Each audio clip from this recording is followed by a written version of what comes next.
In this video, we will take you through how to praise pupils and celebrate success on Reading Plus. Recognising pupils' efforts on Reading Plus can really motivate individuals to keep hitting their usage targets and aim for 80% each time. An effective way of doing this is through challenges.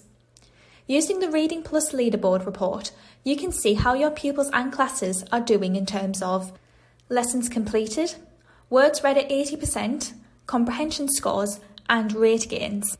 Set up weekly challenges to see who can complete the most lessons, or termly challenges to see who can improve their rate gain the most. You can use the filters on the report to go by different timescales. You can also send regular class messages to let your pupils know who is leading the challenge. You can find a range of certificates on our Reading Solutions UK website. These are free to download, and you can either print them off or send them as PDFs if your children are learning from home. For further help on celebrating success, please go to our website.